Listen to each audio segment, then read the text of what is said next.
noches. El gobierno del presidente Kirchner está como al borde de una gran tentación. La tentación de exagerar su victoria. Ustedes vieron lo que está pasando estos días. Bueno, se va a convertir la ESMA en el Museo de la Media Memoria, porque la otra media calla.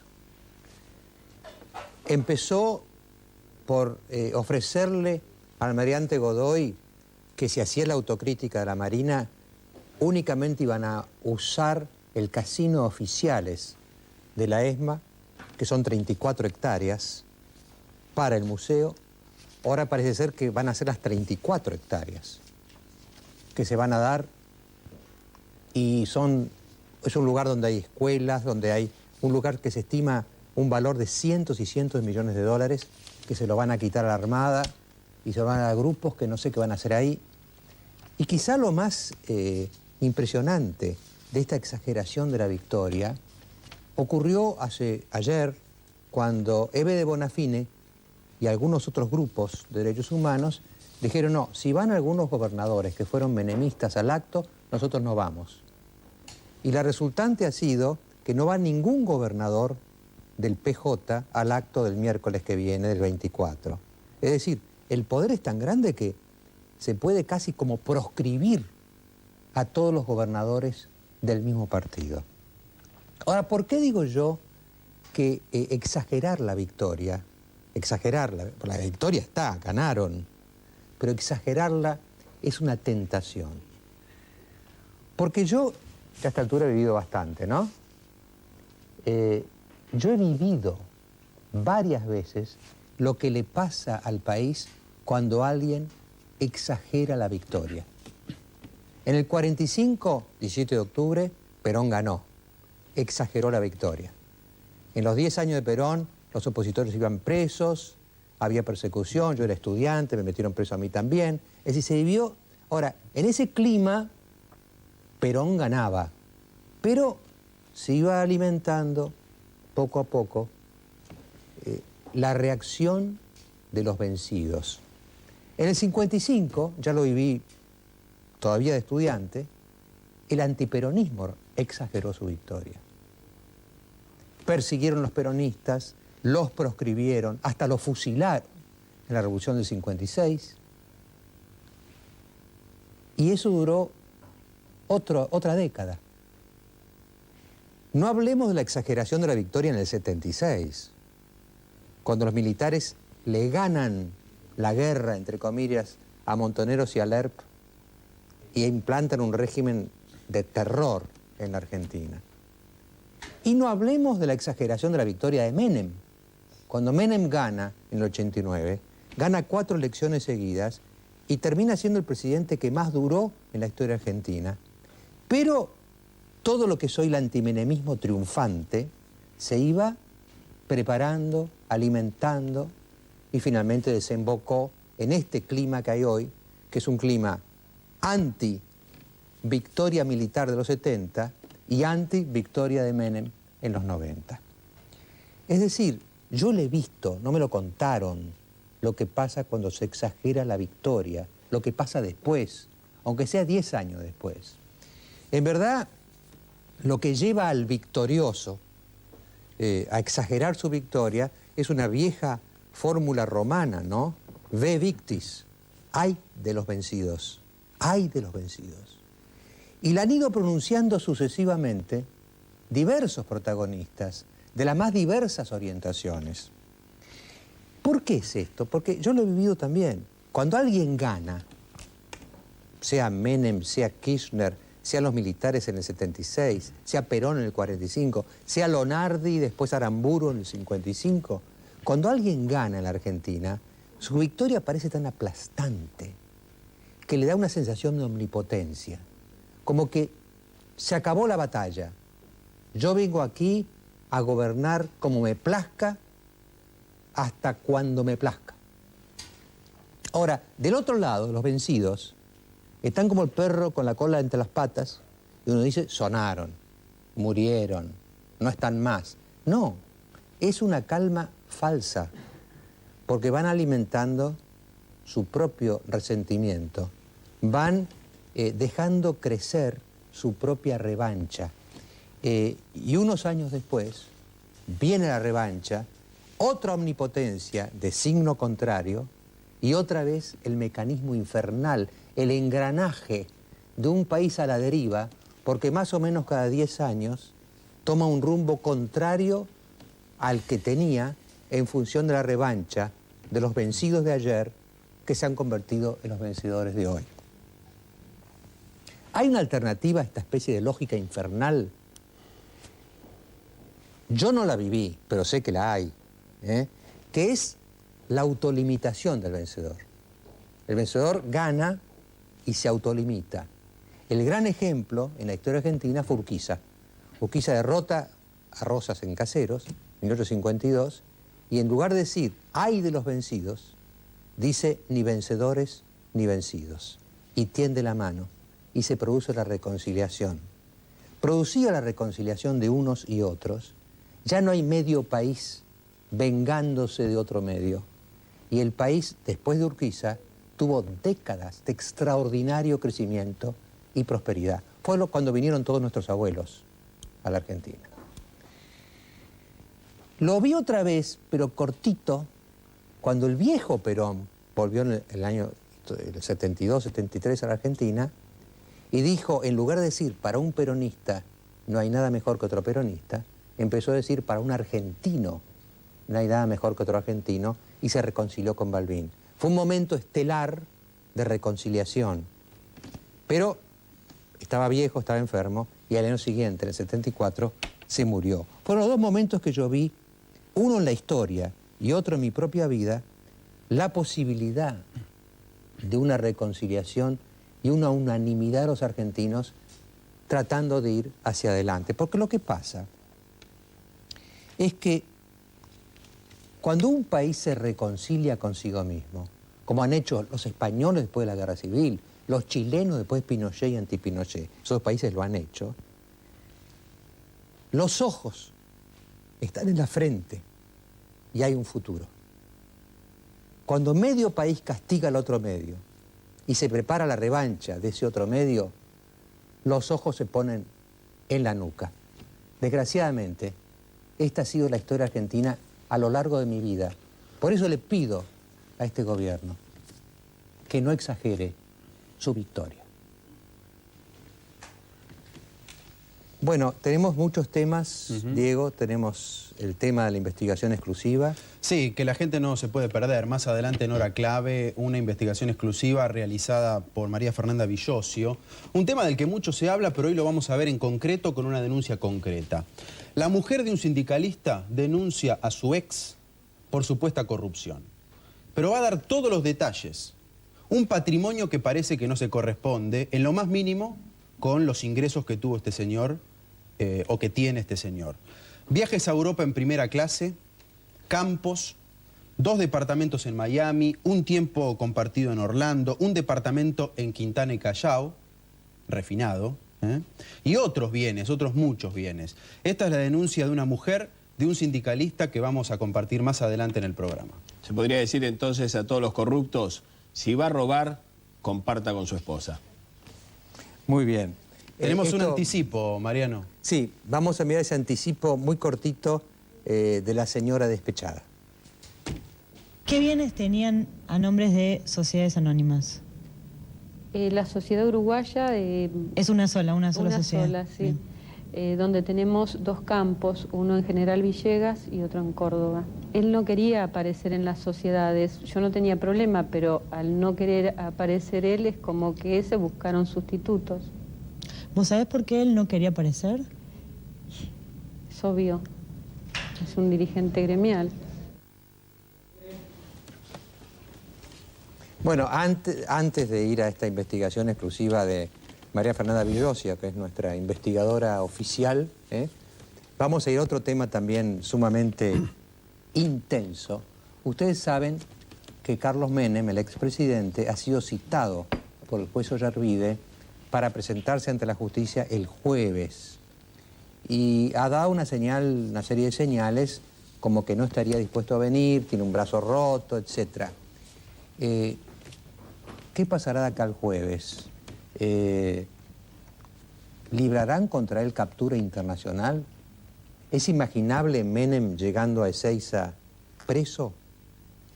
Entonces, el dilema me parece a mí que se nos presenta y que vamos a discutir ahora es Menem y su gente dicen que es un perseguido político, que esto es una persecución política, de parte de los mismos jueces que antes estaban en su servilleta. En cambio otros dicen no, es un corrupto, un impune, al que le llegó la hora de rendir cuentas. Vamos a presentar un pequeño informe y vamos a hablar después con dos personas muy calificadas que van a opinar sobre este asunto.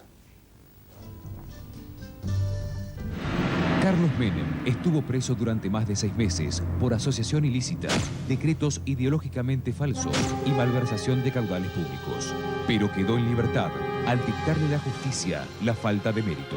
Sin embargo, Menem continúa como imputado por omisión maliciosa de patrimonio.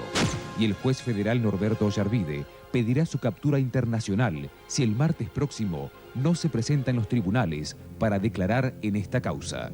En un principio, Menem negó tener una cuenta en Suiza, pero luego debió reconocer su existencia. La única cuenta que hay en Suiza es de 1986, cuando yo le gané un juicio al gobierno de la dictadura, está totalmente comprobado, no supera en este momento por los intereses de vengado los $600.000. En verdad, Carlos Menem no tendría una cuenta en Suiza, sino 2, además de 2 avionetas y acciones en empresas de telefonía que se suman al depósito que reconoció tener en la Unión de Bancos Suizos por $600.000. La investigación se encamina ahora a determinar si el expresidente incurrió en lavado de dinero. Desde Chile, Menem afirma que no se presentará en el juzgado por desconfiar de la imparcialidad del proceso. Todo es una canallada total, absoluta, un nuevo invento del juez Ollarvide, que evidentemente obedece a las órdenes de su amo, de su patrón, que en este caso, en forma directa, es el ministro de Justicia y después otras autoridades del actual gobierno de la República. Es una campaña de difamación, es una campaña que viene ya desde hace tiempo y que evidentemente no les ha dado resultado ni les dará, porque todo está montado sobre mentiras, sobre falsedades. Sin embargo, son muchos los que lo señalan como el símbolo máximo de la corrupción. ¿Se puede decir que el expresidente es millonario con todo lo que tiene? Es obvio, mira, en este país lo difícil es mostrar lo obvio. Todos son millonarios, nadie puede explicar su declaración jurada y todos son austeros. Es obvio el enriquecimiento ilícito no solo de Menem, sino de muchísimos alrededor de Menem. Pero este no es el único frente que debe sortear el expresidente. El juez federal Jorge Urso piensa indagarlo el jueves próximo acerca de su presunta responsabilidad en irregularidades en la licitación y construcción de 2 cárceles. Y el Poder Ejecutivo solicitó a la justicia que revoque su sobreseimiento en la causa por la venta ilegal de armas a Ecuador y Croacia. En los próximos meses se definirá su futuro mientras sigue la polémica. Carlos Menem, ¿es corrupto impune o perseguido político?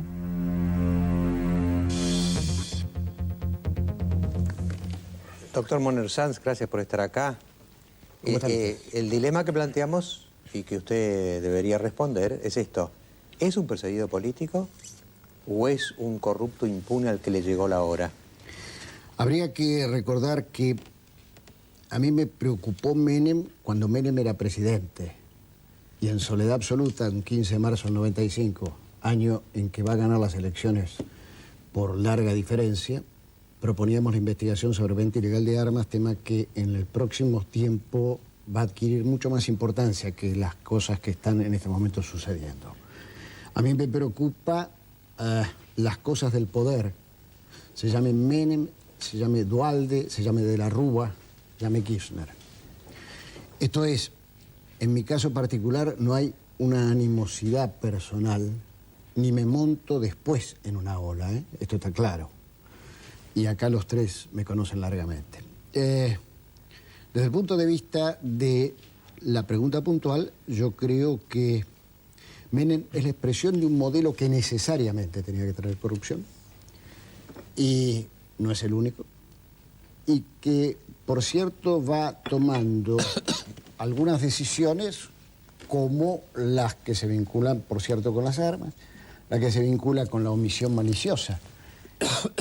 Estrena él la reforma de 1999 del Código Penal cuando, por unanimidad, diputados y senadores votaban agregar un inciso al artículo 268 del Código Penal.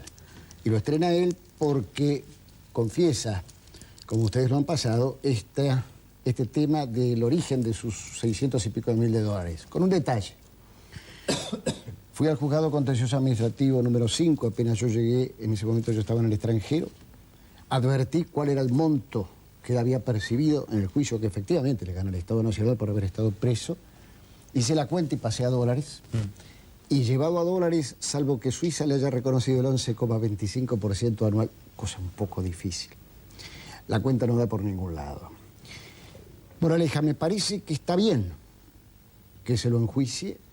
No es justo que él castigue tanto a Ollarvide, más allá de la opinión que cada cual podamos tener respecto de él, porque son los senadores afectos a Menem quienes en el 2001, el mismo día de las Torres Gemelas, absuelven a Ollarvide, que había sido acusado por la Cámara de Diputados, la Comisión de Juicio Político y la Cámara de Diputados. Ahora, Moner Sanz, ¿cuáles son las causas que más comprometen a Carlos Menem?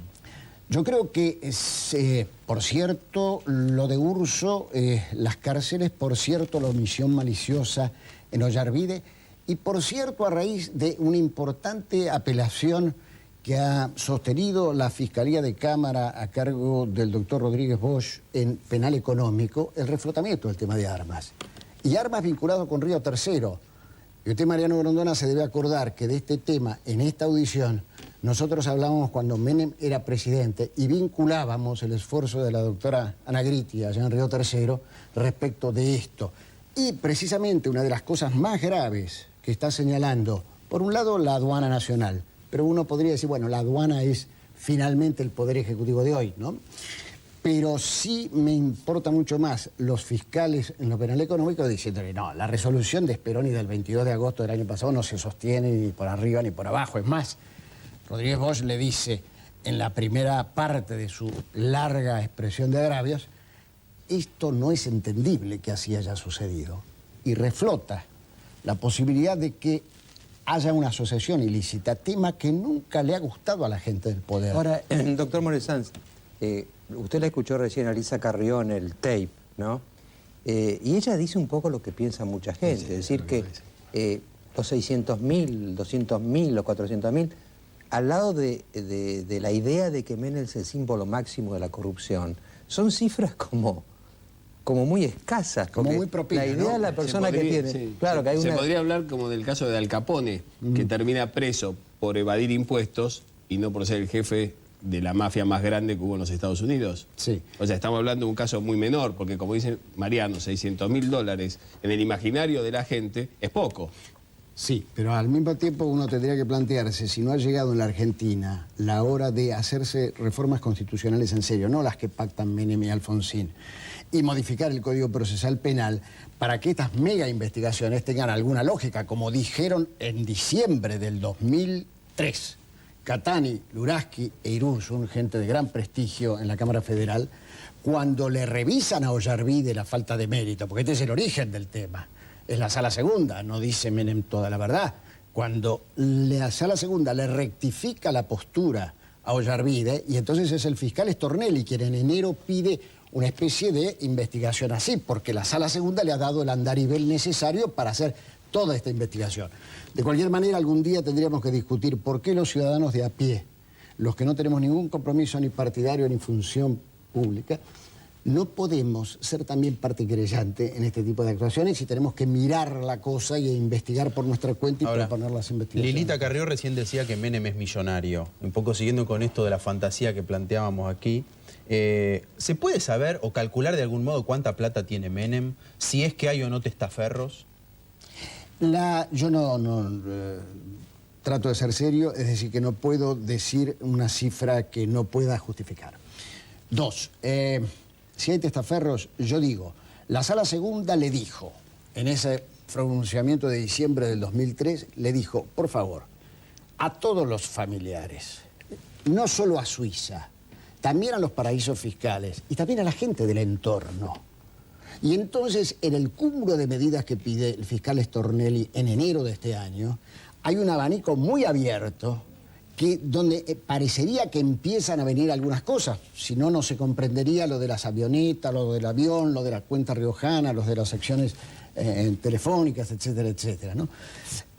Por tanto, me parece que existe la chance de que esta investigación llegue a sus mejores puntos y además otra cosa, que el dinero vuelva a la Argentina. Porque el reclamo que yo siento de la gente que en la calle a uno le transmite alguna adhesión, más allá de que alguna otra gente le transmite a uno cosquillas, ¿no es cierto? Es esa, ¿no? Cómo el país es capaz de recuperar todo este tipo de cosas y cómo de pronto algún oportunismo de tipo político partidario se monta ex post en la ola.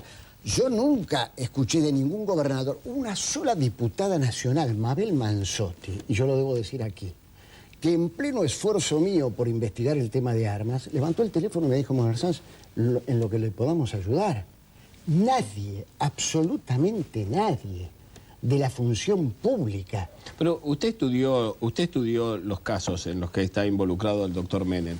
Teniendo en cuenta que en la Argentina nunca, o no recuerdo en los últimos años, de un político que haya sido condenado por corrupción, ¿por qué cree que no viene el presidente? No, yo creo que lo que no viene ya es la decadencia final, es decir, ya acá me voy del lado del jurista y yo opino como ciudadano. Esto es, a mí me parece que es un acto. Aquel hombre que decía frente a Urso, vendré y daré todas las explicaciones necesarias, etcétera, etcétera, más allá que después en más de una indagatoria no quiso hablar, pero no importa, que hacía el show de la valentía, después se está haciendo el show del arrugue. Esto es, la verdad es que es bastante penoso desde el punto de vista, a mí me da vergüenza ajena lo que hace Carlos Saúl Menem, pero esto ya lo digo no como abogado, sino como hombre de la calle. Otra pregunta, habiendo un gobierno justicialista ahora, ¿no podría pensar que hay mucha gente que participa, gobernadores, secretarios de Estado, que fueron miembros del gobierno de Menem, que también podrían estar involucrados en las acusaciones que hay contra Menem y entonces habría un interés en protegerlo?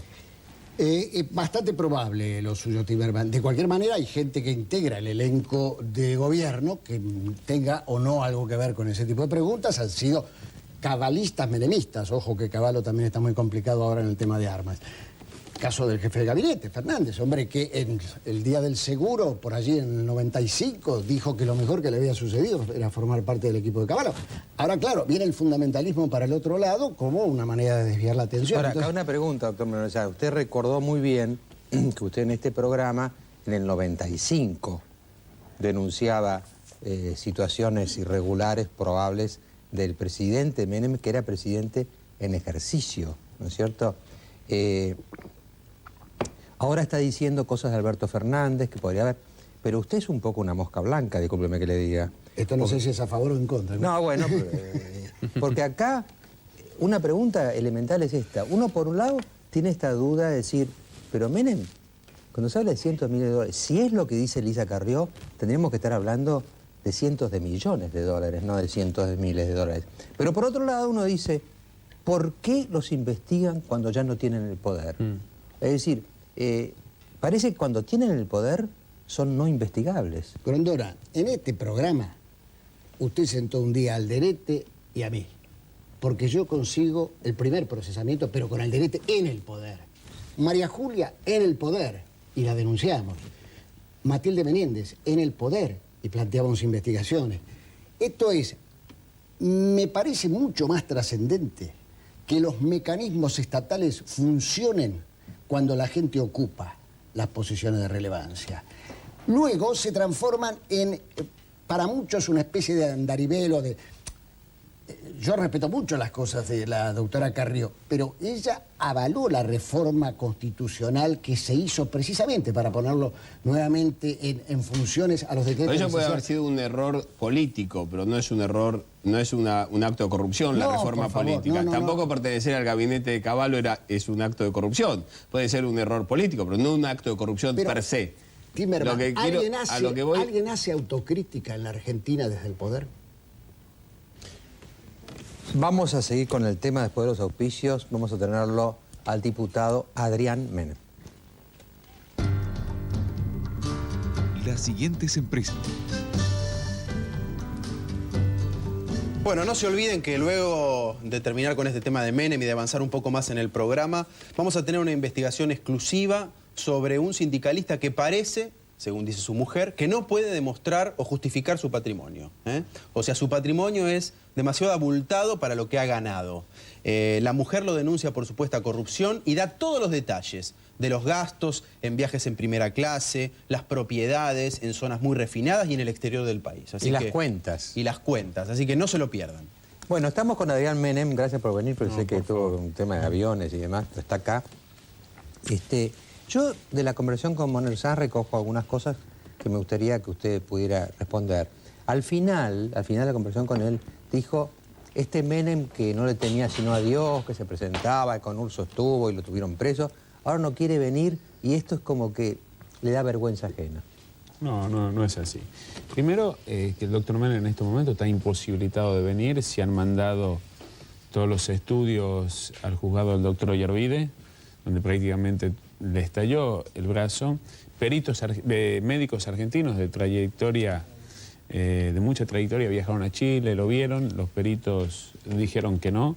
Pues el doctor Menem, cuando tenga, jamás se ha negado a presentarse a la justicia. Lo ha hecho siempre, aún sabiendo en el momento de que Urso lo iba a privar ilegítimamente de su libertad. Fue y se presentó. Adrián, discúlpeme. En este momento, el viernes hubo un informe que se conoció de los peritos. Sí, pero sin ni siquiera revisarlo. Dicen que no es grave y que puede venir a declarar, dicen los peritos. Sin ni siquiera revisarlo. Pero el doctor Menem se va a presentar. Ahora, no tenga duda que la voluntad de él es venir. Esto siempre se ha manifestado en favor de presentarse ante cualquier requerimiento judicial y lo ha hecho. Ahora, si usted me pregunta a mí, ¿qué le recomendaría yo? Yo le dije que no, yo le diría que no se presente. ¿Por qué, Adrián? Porque no hay garantías judiciales. Lo estamos viendo, lo dice La Nación en el día de hoy. Pero usted le recomendaría que esté fuera de la ley. Porque hoy no hay garantías judiciales que va a tener un tratamiento equitativo. Diputado Adrián Menem, sí, oficialmente usted dice que no hay Estado de Derecho en la Argentina. Estamos muy cerca de que no haya hecho. O sea, ¿estamos muy cerca o no hay derecho? No hay Estado de Derecho. No hay Estado si usted de Derecho ve el tratamiento de Menem que le están haciendo al doctor Menem, se va a dar cuenta. Lo dice La Nación en el día de hoy, no lo digo yo. ¿Es una dictadura del Poder Ejecutivo? Estamos por ahí. Pero yo lo que le quiero decir es lo siguiente. No, en el tema medios. Bueno, lo dijo Menem. Menem dijo que Ollarvide es empleado. Pero Menem es un expresidente. Adrián Menem es diputado nacional. En el tema medios de comunicación, ¿usted piensa que no hay un apriete, como se dice vulgarmente algunos medios de comunicación? Si es un secreto a voces, que el presidente está viendo algunos programas y llama a él por teléfono para que se cuiden los conductores de lo que dice. O ustedes no lo saben. Pero tampoco exagere con ese tema. Puede haber sido un caso u otro, pero varios. Eso no significa la desaparición del Estado de Derecho y que Menem de ese modo justifique que no venga a la justicia. Si hoy no hay garantías, pero yo quiero volver, ¿sabe qué? Es como las mariposas y la luz, ¿no? Algunos periodistas que se han acercado al gobierno, a veces en busca de información y demás, es lo peor, porque usted el día que habló con alguno de ellos, lo empiezan a llamar. Por eso. Pero ¿no? a mí me gustaría, por suerte, como nunca hablé con alguno de ellos, no me llaman. Tal vez soy un privilegiado. Tal vez el diputado Adrián Menem sepa quiénes son los periodistas que se acercan a este gobierno, porque tal vez sean los mismos que se acercaron al gobierno de su tío. Yo creo que ustedes están en el medio. Yo no participé del gobierno de Menem. Yo en los 10 años no estuve. De su tío, digo, en el gobierno de Menem no estuve. Participó culturalmente, Adrián, de manera total. No, y me gustaría volver a vivir un país como el que tuvimos en ese momento, un país moderno, con los aciertos y con los errores. Si uno fuera Menem también le gustaría vivir. El problema es los demás. No, con los aciertos y con los errores que se han cometido en ese gobierno. Pero quiero volver para que no haya ningún tipo de duda sobre algunas consideraciones que hizo el doctor Menem respecto a algunas de las causas. En el tema de la citación que dice él que le hace Urso con respecto a las cárceles. Sí, señor. del proceso licitatorio.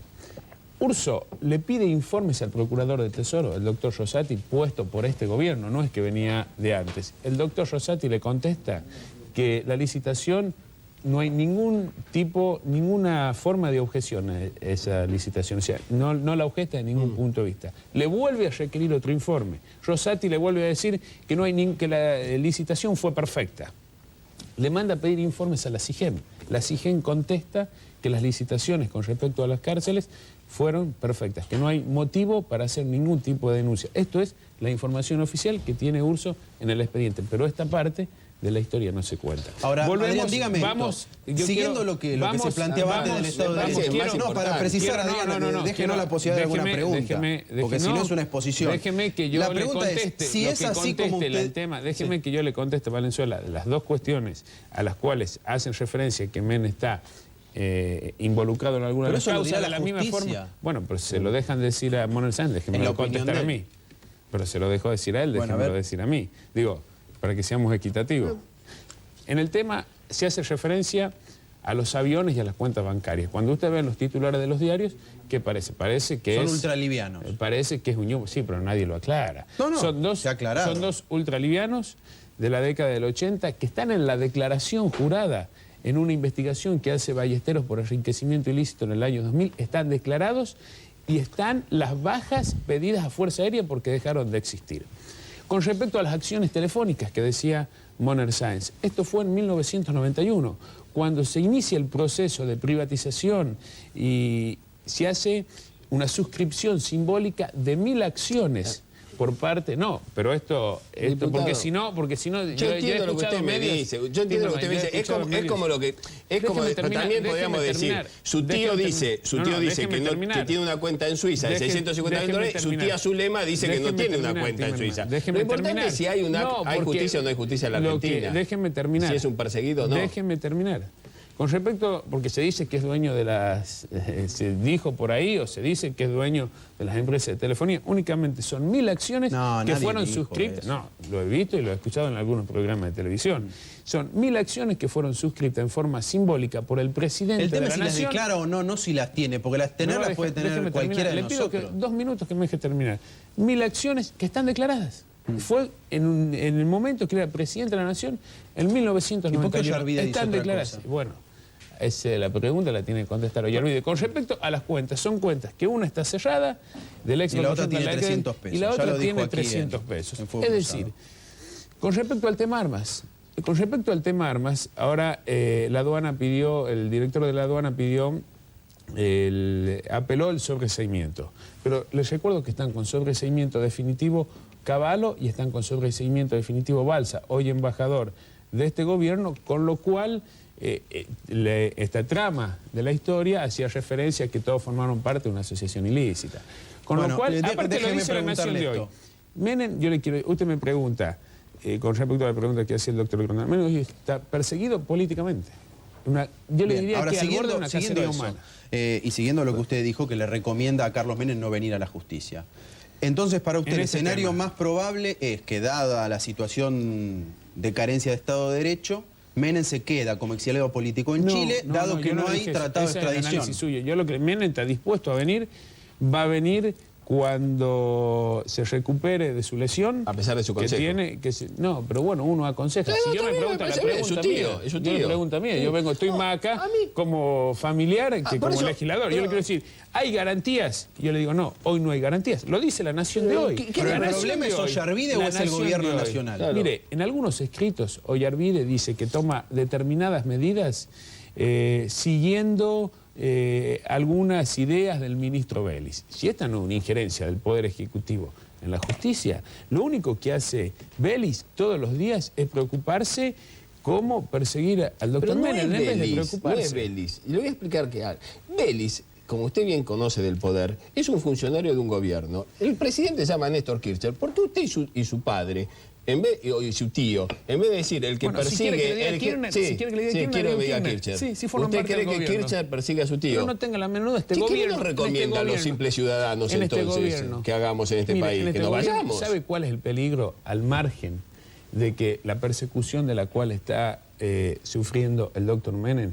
que al paso que vamos a quedarnos sin libertad de expresión, a disentir y a pensar diferente. Porque puede ser que gobiernen personas que uno no comparte el modelo, pero uno puede tener el derecho y la libertad y lo quiere tener a plantearlo. En este gobierno no se puede plantear. En este gobierno hay listas negras con aquellos que hablan diferente. Y ustedes también lo saben. No, en algunos casos. Pero esos son dos debates distintos. Una cosa es opinar distinto, que lo puede hacer cualquiera. Hay muchos periodistas que opinan distinto que el gobierno. Hay algunos políticos, pero son los políticos los que eligen no opinar en contra del gobierno. Pero distinto es, Adrián, querer saber qué pasó con su tío. Desde una posición, se lo digo, desde una posición que yo he apoyado y voy a seguir apoyando las medidas y algunas leyes, excepto las barbaridades, ¿no? Excepto el tema de los indultos, excepto el tema de la anulación de las leyes de evidencia de vida y punto final, esas cosas no. Pero las otras medidas, desde el punto de vista económico, yo las voy a apoyar porque forman parte del bloque justicialista. Pero creo que tenemos la obligación y tenemos el derecho de aquellas cuestiones que no nos gustan, decir no, estas cuestiones no las apoyo. Yo me quiero poner un poco en el lugar de los que nos están mirando y escuchando. Uno está como en un dilema, ¿no? Porque algo de lo que dice usted sobre estos jueces, evidentemente, ni Ollarvide, ni Canicova Corral, ni Urso son jueces que los habríamos nombrado nosotros, porque son gente que en la época de los 90 fallaba todo a favor del gobierno y ahora en verdad son coherentes, pues siguen fallando a favor del gobierno. Digamos, no, que pasa que el gobierno es otro. Y el mecanismo que usted denuncia, que Héctor también se alarmaba, hay un cierto mecanismo, porque el momento que se lo echa a Moliné y se lo echa a Nazareno, es decir, el momento que la Cámara de Diputados demuestra que puede echar jueces de la Corte, estos jueces federales, ¿no? Canicova, Ollarvide, que tienen denuncia de juicio político en el Congreso, pueden muy bien pensar, si yo fallo para el otro lado, me protejo. No, bueno, el juicio político es un arma de la democracia, digamos. El artículo de Alconada Mon en el día de hoy de la Nación. Políticamente. Valenzuela, el artículo de La Nación, en el diario de Alconada Mon, que abajo de todo un informe que hace Paola Juárez respecto al tema Menem, dice que algunos jueces y algunos fiscales siguen directivas de Casa Rosada. Está claro en el artículo de La Nación, no lo digo yo. Por ese lado, yo creo que una persona que esté mirando con ánimo imparcial, es decir, no, evidentemente, quizá no hubo garantía en los 90, pero tampoco hay ahora. Pero por otro lado, está en el imaginario colectivo, y lo planteamos también con Moner Sanz, estamos discutiendo cientos de miles de dólares, y hay mucha gente que cree que su tío tiene cientos de millones de dólares. Bueno, pero es una creencia. Lo que tiene el doctor Menem en sus declaraciones juradas. Pero, y nada Adrián, más, esta pregunta que se hace la gente, ¿el ritmo de vida de Carlos Menem es consistente con lo que dice la declaración jurada? Porque la otra vez me decía un político algo muy interesante. Vos no tenés que ver la declaración jurada de un político. Pedirle la tarjeta de crédito. Fíjate cuál es su ritmo de vida. En el caso de Menem, lo que tiene la sensación mucha gente es que no hay consistencia, que la declaración jurada es un político relativamente... ¿Usted sabe cuál es el ritmo de vida del doctor Menem? Lo hemos visto durante todos estos años. Fíjese cuál es el ritmo de vida, cuál fue el ritmo de vida desde que dejó de ser presidente. Fíjese, analice acto por acto. Analice acto por acto. Pero el ritmo de vida viene de antes. No, a mí lo que me llama la atención fíjese lo del doctor. Aflojemos un poquito. Sería una paradoja, ¿no? Porque todos creímos, o los mal pensados pensaron, que Cecilia Bolocco se casaba con Menem por su fortuna. Y ahora vamos a descubrir que Menem se casó con Cecilia Bolocco por su fortuna, ¿no? O porque pensaba ser primera dama. No, pero escuchen, lo que han hecho... por amor, lo que han hecho en el tema... ¿Por qué descartar? Pero un casamiento siempre por amor. Pero yo lo que digo es, el fiscal de Tornelli, que decía recién, hacía referencia a Moner Sáenz, pidió la investigación de Cecilia Bolocco. Una barbaridad. El casamiento fue una semana antes que lo priven ilegítimamente su libertad. Pidió investigar a algunos familiares de Gostanián cuya edad es 3 años o tiene algunos familiares muertos hace 30 años. Es decir, diputado, creo que si hay una investigación, tiene que haber una investigación correcta, razonable. El caso de la omisión maliciosa de denuncia. El mismo caso de Zaffaroni. Zaffaroni, cuando en la audiencia pública decía, me olvidé una cuenta en Suiza y me olvidé un departamento. Y no hay ninguna acción por parte del Ministerio de Justicia para hacer la denuncia y para que los jueces investiguen. Diputado, es el mismo caso. Es más, lo premiaron con un lugar en la corte. Diputado, entonces, ¿es persecución política o no? Yo tuve una cuenta en Suiza que la abrí a nombre de mi esposa, Zulema, en el año 86. Su tía Zulema dice que no es verdad. Mire, o sea, usted tiene que saber si es verdad. Y Monerzán dice que no dan los números de los intereses. Mire, no, pero no importa, pero un diario, o el tío o la tía, pero uno de los dos tiene que estar equivocado. Varios periódicos han hecho cómo fue la evolución de estos supuestos $200.000 hasta ayer al día de la fecha y da perfectamente. Pero de todas maneras, lo pero que no usted importa, contesta, o existe o no existe. Ese ámbito financiero hizo el número. Déjeme que le conteste. A su pregunta va a contestar Suiza. Suiza, que le han pedido los exhortos, va a contestar y ahí vamos a saber cuál es la verdad. ¿Quién miente? Si la tía Zulema vamos o el tío a hacer, Carlos. tiene que contestar Suiza. Una última pregunta, Adrián, ya sobre Carlos Menem. Lo vimos con el programa con Longobardi, parecía como un poco, ¿no? Como molesto, como enojado. ¿Lo han dejado solo? Es decir, todos los menemistas, porque en verdad los antimenemistas más... Voy a contar una anécdota. Yo en el 60, tenía 27 años, di una conferencia en la Escuela Superior de Guerra. Y el capo ahí era Lanusse. Lanusse era un caudillo. Entonces estábamos en el 60, estábamos con el tema del peronismo, del antiperonismo. ¿No? Entonces Lanusse me hizo esta pregunta, delante no sé, eran como 500 oficiales. Me dice, ¿usted me puede decir, doctor Gondona, por qué los que peleamos contra Perón, los que estuvimos presos con Perón, queremos la reconciliación? Y los que se borraron durante toda la época de Perón son los gorilas de ahora, ¿no? Esta pregunta me podríamos trasladarla en el tiempo y yo lo que veo es que los menemistas más ardientes ahora son los antimenemistas más ardientes, ¿no? Es decir, se pasa a un extremo. ¿Usted no tiene esa sensación de que lo están dejando solo, lo están traicionando? Puede ser de algunos dirigentes, pero así es la política. Así es el poder, no de ahora, sino históricamente. Pero este muchacho habla como si fuera ya un viejo... Pero eso está bien que así sea. No sé si está bien o está mal, pero así es la política. Fíjese, todos los presidentes a lo largo de toda la historia siempre tuvieron un sector de dirigentes que están, digamos, para el lado que más calienta el sol. Sí, pero yo le digo que en el fondo hay mucha gente que quiere un país como se vivió en la década del 90. Bueno, yo le voy a hacer una reflexión. Con errores, le voy a hacer una pequeña reflexión y usted dígame qué opina. ¿Qué le recomienda a un ciudadano que hoy recibe una citación judicial? ¿Que se presente o que no se presente? No, que se presente. El caso de Menem es totalmente diferente. ¿Es el único perseguido político de la Argentina? Hoy por hoy sí es el único perseguido político de la Argentina. ¿Pero usted cree que la justicia es independiente en la Argentina? Mire, en lo que hace al tema Menem hay muchas arbitrariedades. Hay muchas arbitrariedades. No lo digo yo, lo dicen algunos medios de comunicación, creo que le he dado las explicaciones. Pero en el caso de Menem yo le puedo garantizar de que no hay equilibrio y no hay un tratamiento igualitario ante igualdad de temas. Había un argumento muy interesante que cuando en la época de la Unión Soviética, que estaban Brezhnev y todos ellos, escribieron un libro, Brzezinski y Huntington, sobre la comparación del sistema judicial. Bueno, otros temas tenía el libro, pero uno era el sistema judicial en un país como la Unión Soviética y el sistema judicial en un país libre, occidental. Entonces decían esto, en verdad, el 99,99% de los casos es igual. El tipo que asaltó a alguien, el tipo que mató a alguien, ese le va igual. Pero hay un caso de cada 1000 en que el gobierno manda una señal.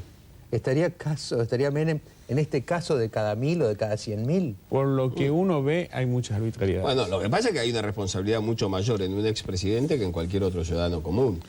O sea, estamos hablando de una persona que estuvo 10 años al frente del Poder Ejecutivo. Todas las cuestiones que se hacen referencia fueron ratificadas por la voluntad popular en 1995. Usted dice, ganó 4 elecciones seguidas, pero fue la gente la que decidió apoyar la política del doctor Menem. Y les recuerdo que el 27 de abril... Pero no los actos de corrupción. Pero no los actos de corrupción. Si hubiera sido todo tan malo como algunos hacen querer aparecer, Menem sacó 5 millones de votos, fue el candidato más votado en la última elección. Y si usted suma el resto de los otros candidatos, se va a dar cuenta qué país quiere la gente. Pero Menem la ganó a la última elección. Bueno, yo voy a terminar este dilema. No se presentó al balotaje. El 27. Ya no nos íbamos a presentar a la trampa, pero donde la gente votó, hay Menem lo trampa ganó. electoral, no hay justicia. Usted ve lo que me está diciendo. Yo le digo, paso a la clandestinidad. Paso a la clandestinidad. Fue un proceso normal el proceso electoral argentino en cuanto a que no ha habido elecciones internas en los principales partidos políticos de la Argentina. El peronismo tiene una historia de abstención. ¿Por qué no se abstuvo? Bueno, decidió no participar en la segunda vuelta. Uno lo elige cuando entra o sale. Yo voy a terminar este debate entre Ricardo Manuel Sanz y Adrián Menem, estas dos posiciones totalmente opuestas, aludiendo a lo que dijo Adrián recién sobre que a Menem finalmente lo votaron. ¿Hubo menemistas en el país o no hubo? ¿Dónde están? ¿Dónde están los que lo votaron a Menem? Entonces, me acordaba, yo le contaba a Héctor antes de empezar el programa, algo que me pasó bastante gracioso, si se puede hablar de gracioso en estos temas, ¿no? Cuando yo estaba estudiando en España, tenía dos estudiantes, ¿no? Uno era inglés y otro italiano, éramos varios así. Entonces, el italiano le decía al inglés, ¿ustedes creen que son libres? No son nada libres. ¿Por qué le decía el inglés? Porque ustedes cuando no los ve nadie, siguen comportándose correctamente. Quiere decir que son tipos que están totalmente atados a la educación que recibieron. En cambio nosotros, cuando estaba Mussolini, se daba vuelta Mussolini y hacíamos cualquier cosa. O sea, nos miraba de nuevo, pero éramos más libres en el fondo. Entonces el inglés le dice al italiano, mirá, dice, ustedes, yo llegué a la conclusión de que Italia no tiene 50 millones de habitantes, tiene 100. ¿Cómo 100? Somos 50 nosotros. No. Porque hay 50 que fueron fascistas y hay 50 que juran que jamás fueron fascistas. Yo no sé si la Argentina tiene 37 o 74 millones de habitantes. Después del corte que tenemos... Vamos a tener, además de la investigación exclusiva sobre un patrimonio bastante dudoso de un sindicalista, vamos a hablar a retomar un tema que hablamos aquí. Un capitán que estuvo sentado en la mesa, que habló y al que lo castigaron. Y la investigación... yo creo que después de que leamos un par de cositas, lo van a castigar un poco más. Pero no se olviden la investigación del sindicalista acusado de corrupción. Ya volvemos.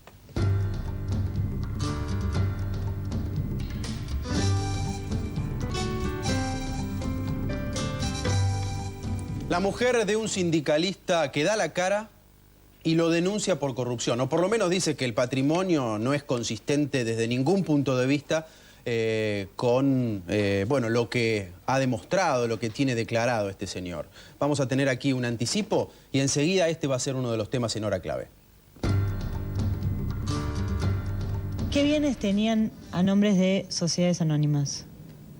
La sociedad uruguaya... es una sola sociedad. Sola, sí. Donde tenemos dos campos, uno en General Villegas y otro en Córdoba. Él no quería aparecer en las sociedades, yo no tenía problema, pero al no querer aparecer él es como que se buscaron sustitutos. ¿Vos sabés por qué él no quería aparecer? Es obvio, es un dirigente gremial. Obvio, dice la mujer. ¿Por qué no quería aparecer? Obvio. Es muy bueno porque en todo el reportaje que le hizo María Fernanda, ella la mira como diciendo, pero vos comés vidrio. Bueno, en fin, pero vamos a verlo en muy pocos minutos. Yo quería antes aclarar un tema. Ustedes recordarán que el capitán Horacio Salduna estuvo el domingo pasado en Hora Clave en un debate sobre el tema de la ESMA y demás. Bueno, como consecuencia de su participación en ese debate en Hora Clave, el jefe de la Armada, el almirante Godoy, le impuso un arresto de 6 días. Debe estar cumpliéndolo todavía, porque 6, creo que fue el martes, ¿no? Y después, la otra noche, así, entre gallos y medianoches a la noche, me dicen, doctor, el almirante le ha mandado una carta. Digo, ¡zas! Uno tiene sus viejas memorias, ¿no? Digo, ¿qué pasará? ¿No? Y bueno, pero la carta decía esto que le vamos a mostrar a ustedes. Al señor Dr. Don Mariano Grondona. Tengo el agrado de dirigirme a usted en relación con el tratamiento que en su programa televisivo del domingo 14 de marzo próximo pasado se realizara del tema referido a la erección de un museo de la memoria en predios actualmente utilizados por establecimientos educacionales vinculados a la Armada Argentina. En tal sentido, me resulta impuesto informarle que por tratarse aquellas cuestiones en cuanto conciernen a la Marina de Guerra, de asuntos inherentes a políticas estrictamente institucionales, toda manifestación a su respecto que pueda válidamente representar el pensamiento de esta fuerza solo puede ser expresada por el subscripto o autoridad superior. Estimo oportuno formular esta consideración que ruego quiera usted difundir a los efectos de deslindar la opinión institucional de la que sectores o individuos puedan realizar a título particular. Agradeciéndole su atención, saludo a usted con mi mayor estima. Firmado, Jorge Omar Godoy, Almirante Jefe del Estado Mayor de la Armada. Ahora, yo no recuerdo que Salduna haya pretendido hablar en nombre de la Armada. Me pareció que vino acá... Bueno, él es un marino, evidentemente, ¿no? Entonces, bueno, no sé su lugar de arresto, de dónde, el propio capitán Salduna nos mandó otra carta, para así vamos haciendo el expediente Salduna, ¿no? Y dice, ojo, porque mírenla, porque parece que este hombre fue difícil siempre, y nos manda esa carta. Mis prisiones. En 1962 solicité mi baja de la Armada Argentina por oponerme al derrocamiento del presidente constitucional, doctor Arturo Frondizi.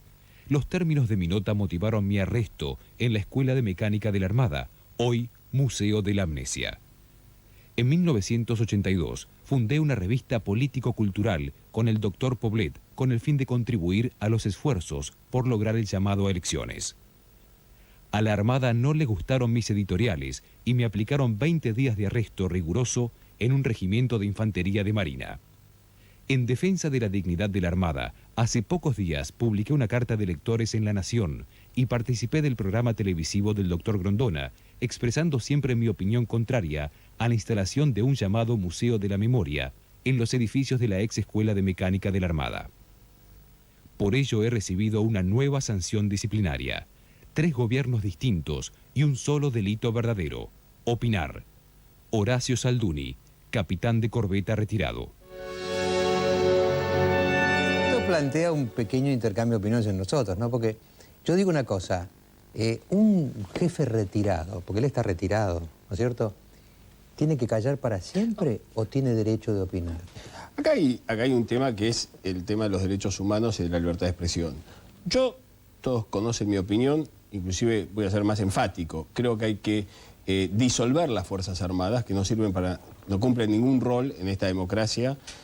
Y sin embargo, me parece que es elemental garantizarle a cada miembro de la Fuerza Armada, especialmente a los retirados, el derecho a la libre expresión, que es un derecho humano. ¿Cómo puede ser que haya parte de la ciudadanía argentina que todavía no pueda expresar libremente sus ideas? ¿Con qué concepto? ¿Cuál es la razón por la cual el capitán Horacio Salduna, con el cual no coincido en nada de todo lo que dijo y se lo expresé la semana pasada, no pueda venir y expresarse? Ahora, vean ustedes, Salduna reclama poder opinar, y esto es lícito. Godoy lo que reclama es el monopolio de la opinión institucional. Ahora yo, compartiendo con Héctor lo que él decía, que sería deseable eso, pero me parece que lo que está en el medio es la naturaleza de las Fuerzas Armadas. Cuando se trata de temas institucionales que atañen a las Fuerzas Armadas, el monopolio de la opinión sobre eso lo tiene la fuerza porque el eje es la autoridad. Diego, con ese criterio, ¿por qué el general Perón pudo hacer política? Bueno, yo estoy agradecido que haya hecho política, yo estoy agradecido, pero ¿por qué no arrestaron al general Perón? O sea, después del 17 de octubre del 45. Se ve que con algunos hacen excepciones. No, pero lo que creo es que están violando los derechos humanos. O sea, si el almirante Godoy cree que es el único que puede hablar, el único militar que puede hablar, para mí no tendría que ser el único.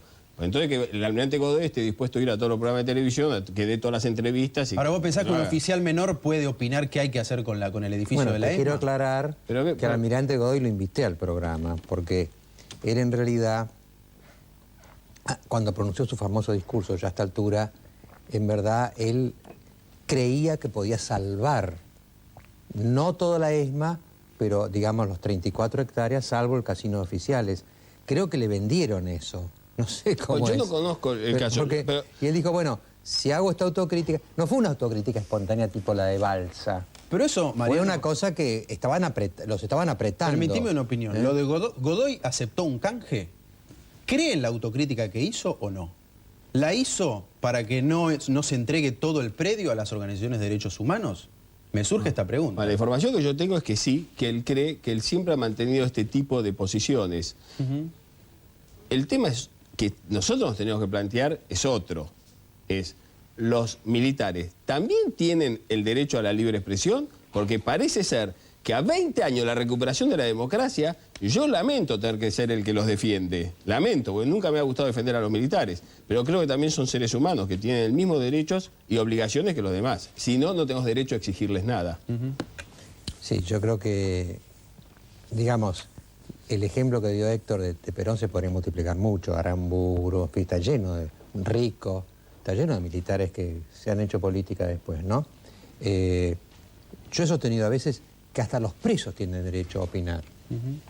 Entonces, es terrible, ¿no? Que uno lo retiran y pasa a ser un mudo absoluto, muerto político. Un muerto político, ¿no? Aparte que Héctor los quiere disolver, ¿no? Pero Sería quisiera bueno, que por lo menos se puedan defender de mi idea. Como van a estar disueltos, van a poder opinar. No, a ver quién les ponga un arresto. Por ahí Salduna me apoya. Pero perdón, Godoy no le está reclamando que no hable o que no opine. Le está diciendo no opine de las políticas institucionales de la fuerza. El señor puede opinar del rumbo económico, de si le gusta más o menos el país, Kirchner.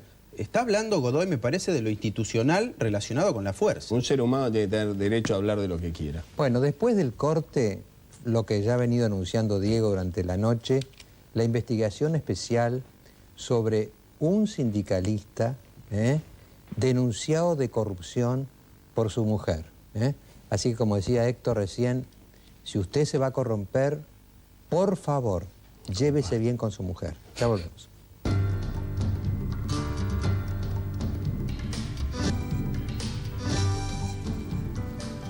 Bueno, antes de que empecemos con la investigación exclusiva de María Fernanda Villosia sobre este caso de denuncia de corrupción, yo quiero aclarar simplemente una cosa.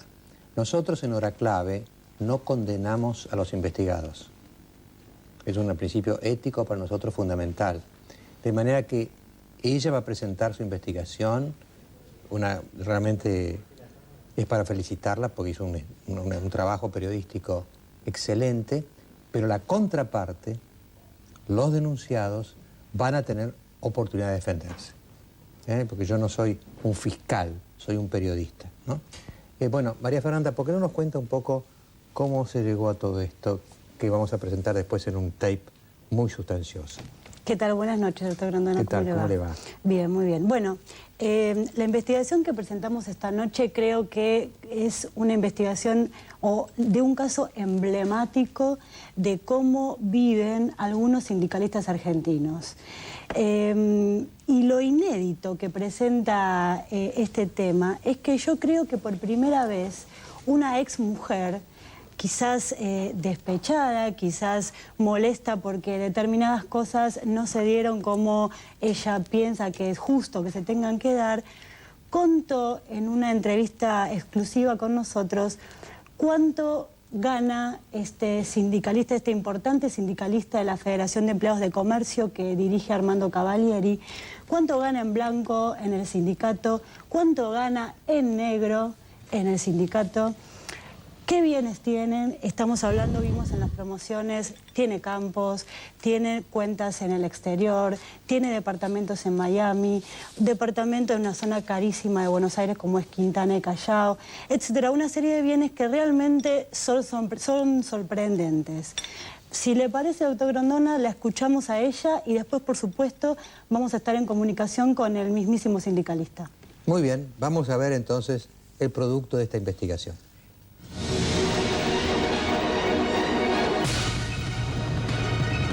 Jorge Andrés Bence es un hombre de perfil bajo, pero uno de los más poderosos dentro del Sindicato de Empleados de Comercio, el más grande del país. Lugarteniente de Cavalieri en la Federación de Empleados de Comercio y Servicios, entidad que nuclea unas 300 filiales en todo el país, con casi 1 millón de afiliados. Él es miembro del Consejo Directivo de la Federación de Empleados de Comercio. Ellos tienen el manejo de la obra social.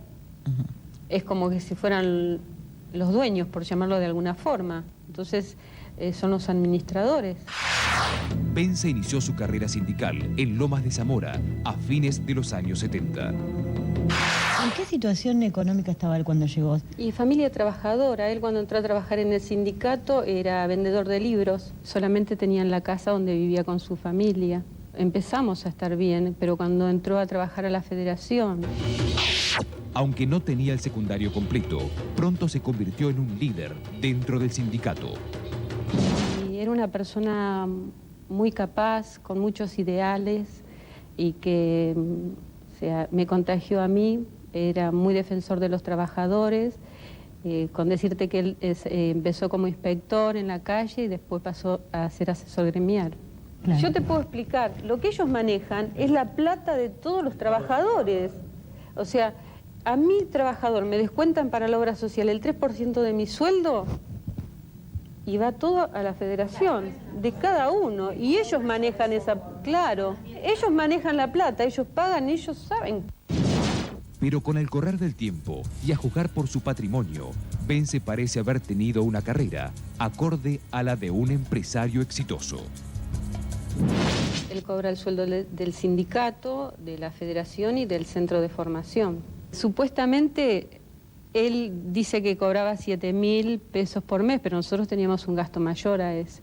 ¿Qué gasto mensual tenían ustedes? Más de 10.000 pesos. ¿Es normal que una persona cobre 3 sueldos de un mismo lugar? Y generalmente sí, todos los dirigentes gremiales tienen varios sueldos, porque el ser director, por ejemplo, del centro de formación es corresponde al sindicato y es política también. Los 90 le significaron a Bence un salto enorme en su bienestar. Pasó de la casa de su mujer en Loma Hermosa a una mansión en Monte Grande a todo lujo y con un gasto de mantenimiento mensual de 4.500 pesos. ¿En qué año la compraron esa casa? Y hace más o menos 12, 13 años. ¿Y cuánto le salió? En ese momento, 140.000. Es una casa muy grande, muy linda, muy cómoda y en este momento para mí es muy costosa mantenerla. ¿Qué comodidades tiene la casa? Y tiene 3 habitaciones, un comedor, un living comedor muy grande, una cocina grande también. La casa es muy importante. En realidad mide 1.995 el terreno. Y de construcción debe haber como 500 metros. Tras años de trabajo en el sindicato, Bence acumuló propiedades.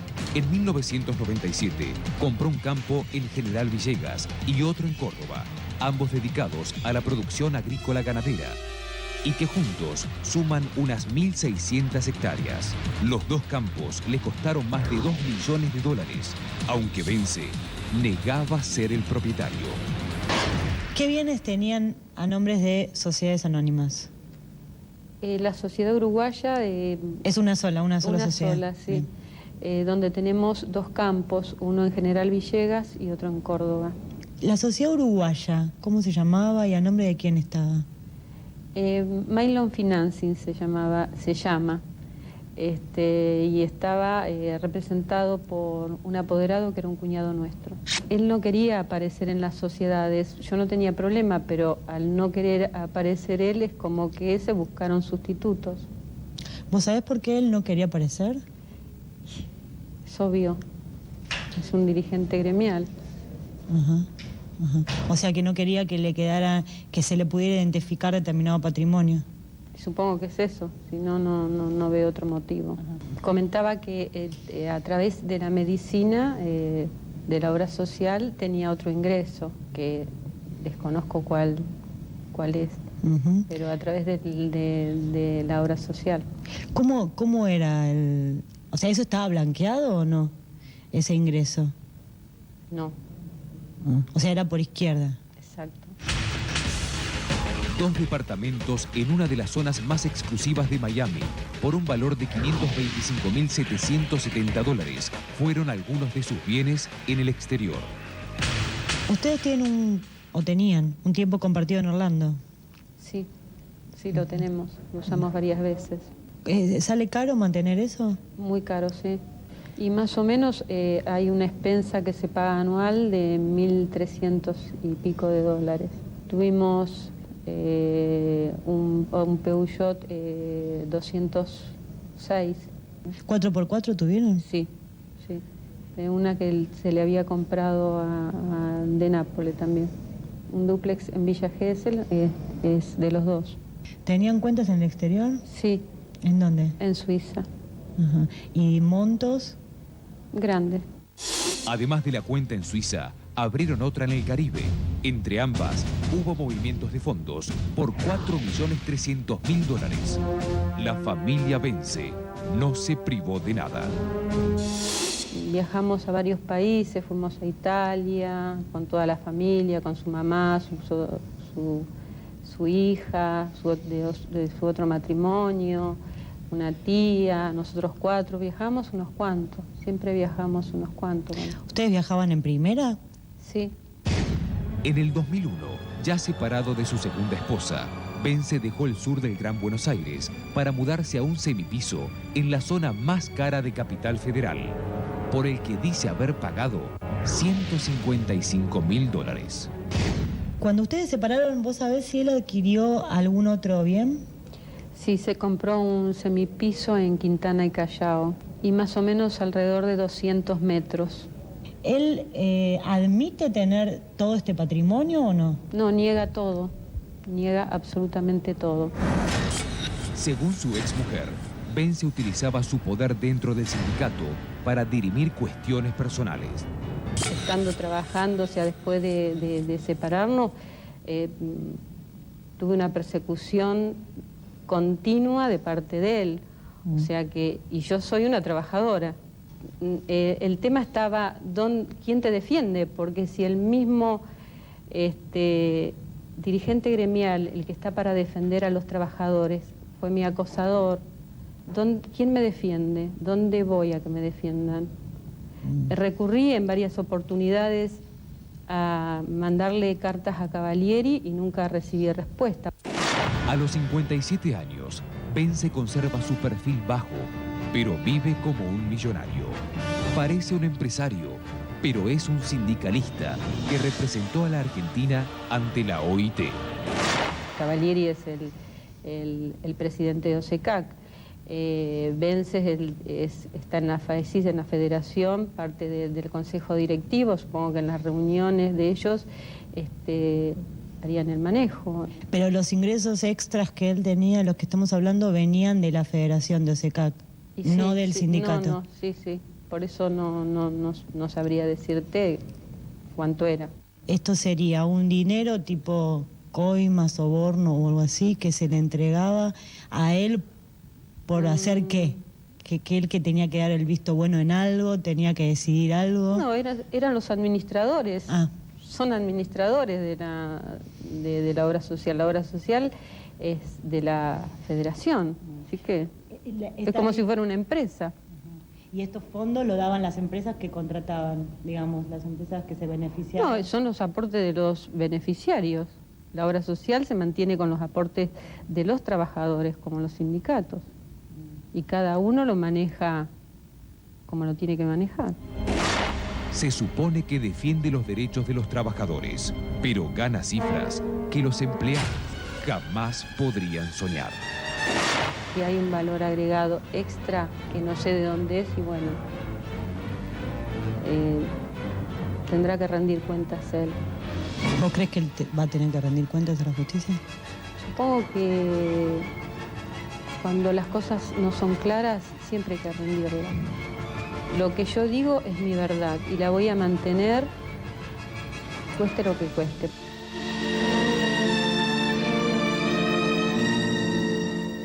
Yo me preocupé con María Fernanda, todo esto que dice la señora de Bence, hay documentación, ¿verdad? Hay documentación en un juicio que se está llevando adelante en un juzgado comercial del doctor Vasallo, y lo que dice esta señora en gran parte está documentado.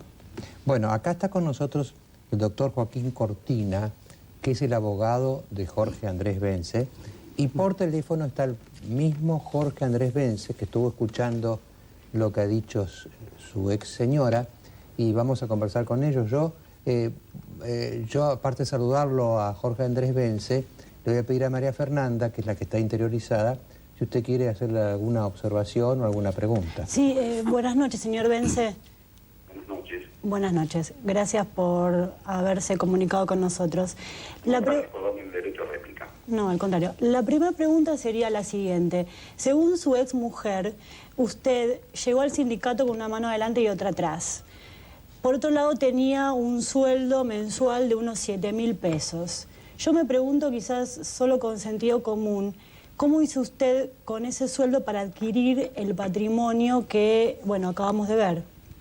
No, bueno, pero en primera instancia está en discusión lo que esta señora está diciendo, que considero que son difamaciones que no tienen sustento, y que yo tengo en la actividad sindical alrededor de los 30 años, como secretario general del Sindicato Empleado de Comercio de Loma de Zamora, que es una entidad autónoma desde el año 84 con el advenimiento de la democracia, y que era un sindicato que no tenía absolutamente nada porque tuvimos que sacar al gente del proceso militar, donde teníamos 1.200 afiliados, hoy tenemos 15.000, no existía, había un patrimonio neto de 1.800 pesos, y con el trabajo, con el grupo de compañeros que nos hicimos cargo, llegó hoy a tener 5 edificios, donde los empleados de comercio afiliados, que son cerca de 15.000, concurren al edificio central de Italia 190 y a la sede de Monte Grande, en alrededor de los 1.200 a 1.300 afiliados por día, y que están recibiendo hoy, al 31 de marzo, la canasta sin cargo, cerca de 3.000 y pico de trabajadores. Y los servicios y la defensa sindical que hemos hecho de ellos durante todos estos años, que es lo que yo puedo esgrimir como un patrimonio neto como dirigente sindical, ha sido la defensa irrestricta. Y en esto yo los convoco a ustedes, que tienen el poder de recorrer los empresarios y preguntar quién es Jorge Bence, que puedo ser duro en las negociaciones sindicales, porque considero que no se sirve a dos señores como dice la Biblia. Y me he dedicado siempre a defender a los trabajadores. No, usted no nos respondió a la pregunta, no me respondió a la pregunta que le hice. Ahora le voy a la pregunta. Si a usted le parece que después de 30 años, yo digo que todo esto que dice esta señora, este patrimonio que dice esta señora, le puedo decir que es una verdadera mentira. Yo no tengo campos en ningún lado, no tengo propiedades en Miami, y esto lo puedo confirmar y se puede demostrar documentalmente. No tengo absolutamente nada de lo que esta señora dice. La casa que dice que yo compré es de ella, la compró ella, está demostrado absolutamente que la compró ella. La falacia que dice de la obra social es un absoluto desconocimiento de cómo se manejan las estructuras sindicales y cómo se maneja nuestra obra social, que es una honra para los empleados de comercio, porque además tiene el control de la superintendencia de salud y presenta sus balances, y además es sabido que gasta en gasto administrativo un 6% de gasto administrativo y el resto va a prestaciones. Esta obra social, ya que lo mencionó Cavalieri, está dirigida con idoneidad por el compañero Cavalieri. Señor Bence, y no es factible bajo ningún punto de vista que estas acusaciones que esta señora va a tener que responder en algunos lugares sean ciertas, porque no son ciertas. Señor Benzer, vamos bien por bien, quizás para que la gente pueda entender un poco más de qué estamos hablando. Usted dice que no tiene cuentas en el extranjero. Ahora, yo vi con mis propios ojos en el expediente la apertura de ambas cuentas firmadas por usted de puño y letra y por su señora. Y en estas dos cuentas, una en Suiza y una en Bahamas, hubo un movimiento cercano a los 4 millones de dólares. ¿Cómo se explica esto? Yo le rogaría que en el momento que le toca al doctor Cortina, que va a poder responder con mayor exactitud porque está manejando un expediente de tribunales que es de dominio público, porque como todos los expedientes de tribunales son de dominio público, que permitieran que el doctor Cortina les explicara exactamente la situación referente a esto que la señora me acusa. Ahora, una pregunta que yo quería sumar es sobre el tema del sueldo. Clarifíquenos, ¿cuánto vino ganando usted en blanco, como se decía en el informe, y si es que usted recibe algún otro ingreso por fuera de su sueldo o de sus sueldos? No, yo no recibo ningún ingreso por afuera de mis sueldos, y yo he ganado en alguna oportunidad más de 7.000 pesos. Y no he recibido ningún pago. ¿Cuánto más, señor, y en qué medida puede justificar este incremento patrimonial que parece haber existido? Mire, tengo la declaración de la DGI, donde está demostrado mi patrimonio y el desarrollo de mi patrimonio. ¿Y es cierto que el ritmo de vida superaba un gasto mensual de los 10.000 pesos? Esto es lo que dice la señora, no me consta. Y sí, era su mujer. ¿Cómo? Era su mujer y supongo que algo del movimiento familiar debía saber. De cualquier modo, perdón Jorge, buenas noches. De cualquier modo tenemos que clarificar que no solamente los ingresos del señor Vence son los que corresponden a los gastos familiares. La señora también tenía ingresos. La señora trabajaba también para el sindicato de Lomas de Zamora. ¿Era empleada del sindicato? Sí, era empleada del sindicato. Bueno, tenía un cargo sueldo muy alto no debe tener. Un sueldo de 3.000 pesos. Y además también tenía ingresos por asesoramientos a distintas clínicas por arriba. Perdóneme, una clarificación. Sí. ¿Vence empleó a su mujer con un sueldo de 3.000 pesos? No, vamos de nuevo. No. ¿Quién la empleó? Vence y su ¿La mujer conoció ahí? se conocen en el sindicato. Ahora, él dice que no es su mujer, estoy totalmente confundido. Yo le comento, ellos tuvieron una relación de pareja, no llegaron a casarse en relación a distintas circunstancias anteriores que ambos sobrellevaban, no conformaron un matrimonio de acuerdo a la legislación. Pero, doctor Cortina, ¿por qué no nos concentramos un poquito en lo que recién decía María Fernanda? Ella ve en un expediente denunciada una cuenta... La apertura de las cuentas. La apertura de una cuenta durante el curso... Ellos estuvieron 20 años unidos, 20 años. Tampoco, no es que es una mujer que la conoció 6 meses, ¿no? Pero esa cuenta tuvo un movimiento de $4 millones. Eso dos está, cuentas distintas. Dos cuentas. ¿Eso es cierto o no? O sea, no es cierto, no es cierto. Digamos, toda la documentación que aportó la otra parte del expediente judicial, que por lo que usted dice lo ha podido observar, en modo alguno comprueba que el señor Vence haya participado de esas cuentas corrientes. Por otro lado, si usted vio el expediente judicial, María Fernanda, habrá podido ver también que hay un exhorto diplomático dirigido a Uruguay en el cual se da cuenta exactamente quiénes son los titulares de aquella sociedad uruguaya. Digamos que la sociedad uruguaya, propietaria de los campos, son personas distintas de Jorge Vence. ¿Quiénes son? Jorge Vence, sí, cómo no, se lo voy a decir inmediatamente. La señora dijo que era un cuñado. Que era un cuñado. No, claro. El cuñado fue en alguna oportunidad apoderado de ¿De esas cuentas? No, ¿De esa sociedad anónima? Fue apoderado de esa sociedad. ¿Por qué? Doctor, discúlpeme, yo también he visto las escrituras de compra de los dos campos, uno que está en el sur de Córdoba y otro que está en General Villegas, que está firmada por el apoderado de Mainlove, que es el señor Carlos Araujo. Sí. Carlos Araujo es el cuñado de la señora Irma. Entonces, ¿cómo se entiende que esta empresa no era propiedad de la familia Vence, del señor Jorge Vence, y por otro lado, el cuñado de Irma aparece como propiedad? Eso, María Fernanda, vamos a trasladárselo a Vence, ¿no? Porque además mostrábamos fotos de Vence con una vaca. Sí, eran como anfitriones, digamos. A ver si nos clarifica este punto, señor Vence, respecto a los campos. Bueno, señor Vence, después del corte le contesta a Diego Valenzuela. Bueno, gracias. Ellos... obra social.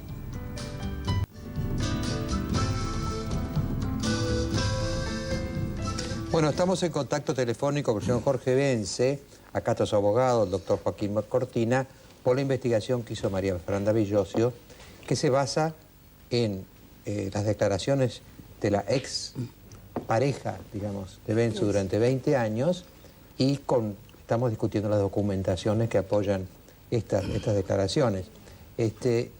Yo, señor Vence, le haría esta pregunta, ¿no? Esta señora que fue su compañera durante 20 años, ¿qué la lleva a esta actitud de denunciar lo que en todo caso antes callaba? Mira, yo creo que es parte del rencor, odio que esta mujer guarda. Creo que tiene mucho que ver con eso y quienes la representan judicialmente. Porque yo he recibido, doctor Rondona, todo tipo de presión, la que usted se puede imaginar. Hasta el día de la conciliación supuesta en el Tribunal 5, presentaron una demanda penal que el doctor Cortina les va a explicar a ustedes ahora, la cual fui sobreseído por la Cámara. O sea que no hubo en ningún momento voluntad de conciliar nada, porque además es sacarme a mí agua a una piedra. Porque si esta señora tuviera razón y yo pudiera resolverlo, ¿usted cree, doctor, que me habría expuesto una situación como esta que pone en la picota 30 años de una actividad al servicio del gremio que me enorgullece? ¿No cree usted que hubiera aceptado todas las presiones, por no decir otra cosa, que desde el principio de esta andanada de juicios me hicieron por mi condición de dirigente sindical, doctor? Señor Vence, ¿nos puede clarificar el tema del campo que quedó pendiente? Hay fotos que se mostraron y están las escrituras que vio María Fernanda. Sí, pero las escrituras están hablando de un señor Araujo. del cual no tengo conocimiento cuando se transformó en apoderado de esos campos. Esta señora niega cosas que en el expediente está y que el doctor Cortina les puede explicar, que junto con el clan de hermanos que tienen, tenían varios negocios en danza. Pero entonces realmente la que acumuló bienes fue la señora y no usted. Sí. Ella acumuló bienes, por supuesto, y yo los mismos, mis bienes, están dentro de la declaración prueba de la DGI.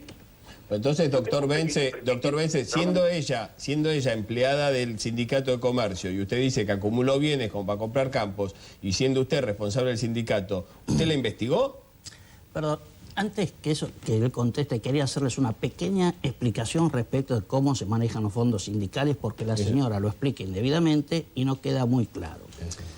Los sindicatos, en el caso de comercio, son todas entidades autónomas. Cada sindicato regional es autónomo. Después se reúnen en la federación. Así, por ejemplo, Cavalieri, el más famoso de ellos, es del sindicato de Capital Federal. Jorge Bence tiene el sindicato de Lomas de Zamora, es secretario de Lomas de Zamora. Por su lado, la obra social se maneja en modo distinto. La obra social no depende del sindicato. La obra social tiene cuentas autónomas, tiene dirigentes autónomos y los fondos que percibe la obra social nunca se depositan en las cuentas del sindicato, sino que se depositan en las cuentas de la obra social. De modo tal que Jorge Bence, como dirigente sindical, no tiene acceso ninguno a los fondos de la obra social, ni tiene posibilidad de manejo de los fondos de la obra social. Todas esas cuestiones que la señora dice, se manejan fondos de salud y de la obra social, son inciertas. ¿Qué patrimonio tiene Bence para la DGI? Bence, ¿qué patrimonio ¿Cuánta plata tiene? ¿Qué patrimonio tiene para la DGI? Bence tiene su departamento en la calle Quintana. Sí, señor. Son más de 100 metros en la calle Quintana. Tiene un coche, bueno, creo que era un 406. Tiene en bienes, creo que no tiene nada más. Sus actividades, más allá de las sindicales, siempre han desarrollado actividades paralelas, actividades que no tienen nada que ver. Por ejemplo, en este momento Bence es arrendatario de campos, porque a raíz de aquella compra de la sociedad uruguaya, de la cual era apoderado el señor Araujo, el señor Bence tomó contacto con los uruguayos, no sabían qué hacer, Bence tenía algún conocimiento de las explotaciones y arrendó ¿Un empleado de comercio tenía conocimiento de explotaciones agrícolas? ¿Cómo se sí, porque, le repito... ¿Es estanciero? No es estanciero, es arrendatario de campos. El propietario de los campos, le repito, acá tengo un exhorto diplomático. ¿Pero quién es Araujo? El Araujo está casado con la hermana de la señora Ulloa. Y él se puso en contacto por eso. El estanciero es el hermano, es el... No, porque los dueños son los dueños... de campo. Yo no salgo de la capital. Vos arrendatario, vos sabés que sabés trabajar el campo. Claro. Es decir, yo tengo un campo y no tengo ni idea qué hacer con él, lo arriendo a un tipo que sabe. El arrendatario es el que sabe, el que maneja. Digamos, es el inquilino. ¿Pero cuánta plata tiene Bence entonces? ¿Patrimonio? ¿Qué tiene? ¿100.000 dólares? ¿2 millones? No, Bence no tiene bastante, más de 100.000 dólares. Llegará a los 400. No sé si llega a los 400.000 dólares de patrimonio. Para la DGI tiene 400.000 dólares. Pienso que si no tengo conocimiento, digamos, yo soy su abogado, su contador le podrá decir, pero digamos...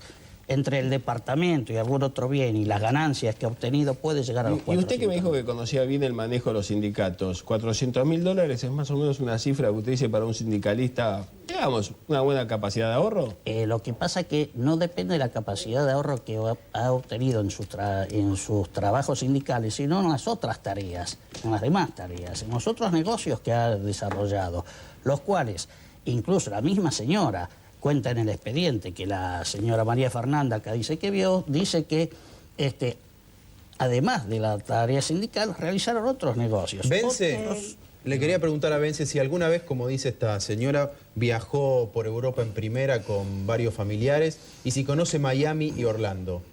No, conozco Miami y Orlando, he viajado a Europa, pero no en primera. Discúlpeme, pero yo acá tengo unos boletos de avión en donde figura que... Cuando me habla de la familia, no. Y después recuerde que son en el momento del 1 a 1 donde había más posibilidades de viajar. Sí, pero muy bien. Pero ahí dice que usted viajó en primera. En alguna oportunidad, no primera, no es primera. Es business, pero alguna oportunidad. En la 106. Bueno. Bueno, desgraciadamente el tiempo se nos acaba para esto. Tenemos que hablar después del corte de la agresión que sufrió Roberto Alemán. Pero yo querría hacer esto. le daría 1 minuto al señor Bence para que dé su conclusión de esta conversación y 1 minuto a María Fernanda para que dé su propia conclusión. Señor Bence, tiene usted 1 minuto para sacar una conclusión general de toda esta discusión. Bueno, doctor Gondoro, la conclusión es muy simple. Mi condición de dirigente sindical es una condición sospechada, como la es toda la actividad y lo ha sido durante toda la vida de la vida sindical. Yo lo que puedo exponer son mis obras. Debo citar la Biblia porque lo dice, por los frutos lo conoceréis. Yo lo que he hecho en mi organización de base, que es la organización de Lomas de Zamora, es producir un patrimonio que hoy debe rondar alrededor de los 20 millones de pesos fácil, construyendo un edificio de 8 pisos donde los afiliados van a tener consultorios de primera calidad para ser atendidos, un centro de formación con 450 alumnos que tiene un alto nivel académico, un polideportivo que no existía en Lomas de Zamora, que es un modelo para la zona, un trabajo en la federación a nivel convencional que creo que me acredita como para poder decir que esta señora lanza infamias junto con su abogada, porque si yo creo, debe ser un razonamiento, ¿no? Yo creo que si esto fuera cierto lo que ellos dicen, si esto fuera posible, ¿por qué razón acuden a la denuncia pública? A mí no me preocupa esto, yo se lo dije hace un ratito, que yo esto lo esperaba, que yo esperaba que hicieran este tipo de maniobras. ¿Por qué no siguen la causa judicial? Todas las causas judiciales que me iniciaron. Me iniciaron una causa penal que perdieron, y el resto de las causas yo quisiera que las siguieran. Yo creo que hay incapacidad de parte de ellos para seguir judicialmente una situación. Yo confío todavía en la justicia argentina. Muchas gracias, señor Bence. Confío en el pensamiento de la gente. Yo creo que lo que he hecho, y lo digo con total orgullo, lo he hecho a lo largo de mi vida con un absoluto idealismo respecto a los trabajadores. Pero cuando uno está en la soledad discutiendo una convención colectiva, sabe que atrás está el compañero atrás del mostrador que es X, y jamás en mi vida entregué un convenio colectivo como no lo hizo la Federación Empleado de Comercio. Muchas gracias, Entonces, señor Bence, por su minuto, y ahora el minuto de... Muchas gracias, María Fernanda. Gracias, su minuto. Gracias. Yo quería aclarar una cosita rápidamente que dijo el señor Bence, que es el tema de el sobreseimiento que tuvo en una causa judicial. No, él tuvo un sobreseimiento en cuanto a la distribución de los bienes, o sea, qué le correspondía a él o a su esposa en esta divisoria de bienes. Pero nunca la justicia se pronunció en el fondo de si hubo un crecimiento desmedido o no del patrimonio, porque no era la causa que se estaba analizando. Eso por un lado. Por el otro lado, me gustaría también preguntarme y plantear un interrogante: ¿por qué en la Argentina los sindicalistas no tienen que presentar declaraciones juradas de bienes públicos como sí se exige a los políticos? Y quería recordar en ese sentido que una iniciativa de la ex ministra de Trabajo, Patricia Bullrich, durante el gobierno de la Alianza, en ese sentido de que los sindicalistas presentaran declaraciones juradas, generó un revuelo tan grande que le costó el cargo a la ministra, y luego esa decisión se tuvo que anular. ¿Quién anuló esa decisión?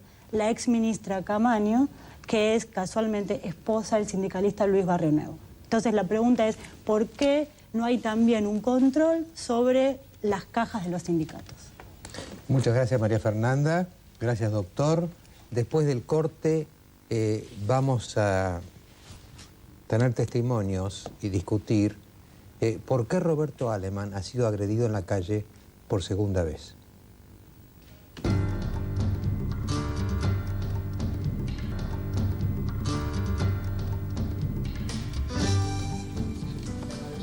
Bueno, ustedes saben que hace unos días había una conferencia dentro de un hotel sobre el tema cubano, y Roberto Aleman pasaba por ahí casualmente y fue agredido, lo mismo que le había pasado a Roberto Aleman hace 1 año y pico, agredido en la calle, y lo estaban por patear, y lo estaban por matar, creería yo, y lo salvó un policía.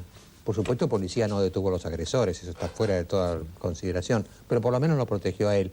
Vamos a ver un poquito el tema de Aleman, y vamos a hablar después con Juan José Sebrelli y con Aguinis, con Marcos Aguinis, para que eran los que daban la conferencia junto con otros intelectuales. En realidad fueron en realidad los destinatarios de la agresión. Lo que pasa es que Roberto Aleman pasaba por ahí. Vamos a mirar.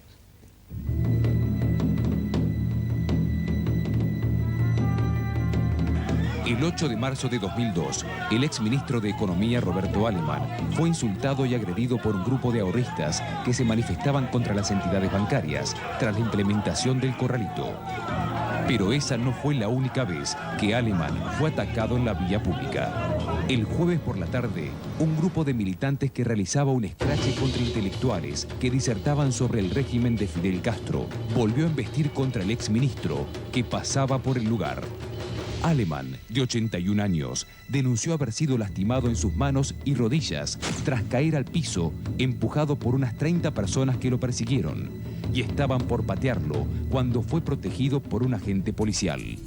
El escrache fue reivindicado por el Movimiento Antiimperialista y por la Paz, el Museo Che Guevara, la Casa de Amistad con Cuba, ATE Capital y la tendencia clasista 29 de mayo, quienes interpretaron la presencia de Alemann como una provocación. Bueno, estuvimos en contacto con el señor Iván Peña, que habló en nombre de este movimiento antiimperialista y explicó las razones de la agresión.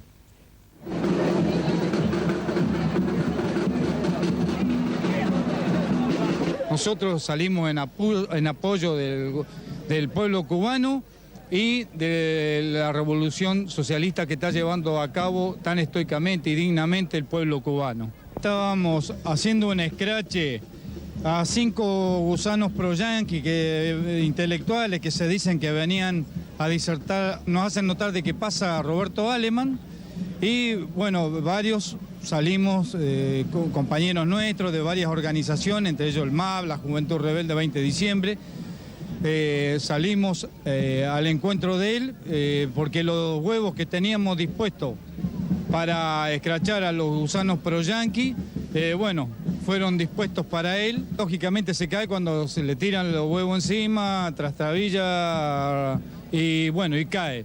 Pero no fue más que eso, insultos por supuesto. Se nos ha querido endilgar de que ha sido golpeado, de que es un pobre viejo, pero hay que tener en cuenta que Roberto Alemann fue ministro de la dictadura, o sea que él es un corresponsable del vaciamiento del país, de las entregas de las empresas del Estado, de las privatizaciones, fue asesor de las AFJP, representante de la banca suiza, en fin, todo lo que se pueda decir de los funcionarios de la dictadura militar. Eso sí es violencia y no lo que nos quieren endilgar a nosotros. Bueno, como le decía, Marcos Aguirre que está acá, Juan José Cebriel que está acá, eran de los conferenciantes en esa conferencia sobre la inexistencia de los derechos humanos en Cuba. ¿Por qué no nos cuenta, Marcos, cómo fue? Porque ustedes eran blancos, en verdad los guerreros blancos eran ustedes. Sí, sí. Bueno, al llegar allí, a esta conferencia que está organizada por CADAD y la Fundación Konrad Adenauer, nos habían mostrado que se estaba preparando un escrache y qué se iba a hacer. Bueno, yo dije, la conferencia tiene que hacerse de todas formas, y me explicaron que habían comunicado a la Cancillería y al Ministerio del Interior y a la Policía de que esto iba a ocurrir, para que, en fin, se controlase que esto no saliese de cauce. Era un acto, como se hace en la democracia, dentro de un hotel privado para reflexionar sobre lo que está pasando con los derechos humanos en Cuba. Había testimonios de familiares de los presos políticos en Cuba, un mensaje que mandó el presidente de la República Checa, Václav Havel. Iba a haber una comunicación de Patricia Derian, de Estados Unidos, que es la que ayudó tanto aquí en la época de la dictadura. Y el tema era los derechos humanos y los presos que están detenidos en Cuba por muchísimos años, simplemente por una leve disidencia, ¿no? Bueno, el acto se realizó, Cebriel llegó un poquito más tarde y justamente lo agredieron, cuando yo entré, yo todavía no estaban, así que no me pasó nada. Pero cuando prácticamente habíamos terminado y habíamos visto un video que nos partía el corazón, porque mostraba ahí a las madres y las esposas que narraban, en fin, la arbitrariedad del arresto y las condiciones en que estaban viviendo en las cárceles, que les dificultaba mucho visitarlos, una vez por mes, a lo sumo. Entró un grupo de esta gente con propósitos de interrumpir el acto nuestro, ¿no?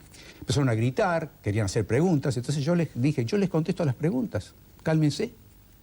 Entonces estaban los gritos y logré yo avanzar con el micrófono diciéndole, mire, en primer lugar, yo quiero expresarles que aprecio el coraje que han tenido de venir acá, a un lugar donde se piensa distinto a lo que ustedes piensan, como para serenarlos. Y entonces digo, bueno, ¿cuál es la pregunta? Empezaron a decir cosas muy confusas, muy cruzadas, acusaciones de la pobreza y de la miseria y de las expropiaciones, de Milton Friedman. Estamos hablando de derechos humanos. Yo empecé a contestarle y entonces, cuando veían de que los argumentos de ellos se caían, empezaron a gritar y a insultar y a provocar un clima muy confuso y difícil. La audiencia trataba de aguantársela.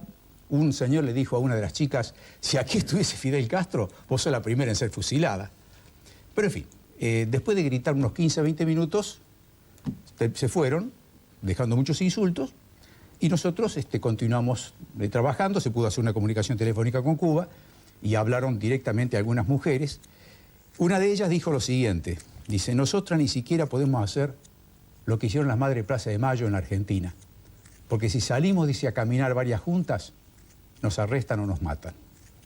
Juan José Sebrelli tuvo menos suerte porque ligó algo, ¿no? Sí, pero a mí no me preocupa tanto un grupúsculo de fanáticos enseguecidos, se vio bien claramente lo que dijo este muchacho, sino el problema es que hay una mayoría de la sociedad argentina que todavía sigue creyendo en esa gran mentira que es la revolución o la dictadura castrista. Eso es lo que a mí más me preocupa. Yo en la intervención recordé, me parece una cosa totalmente incongruente que los paladines, los que se llaman paladines de los derechos humanos en la Argentina, nieguen la violación de derechos humanos en Cuba.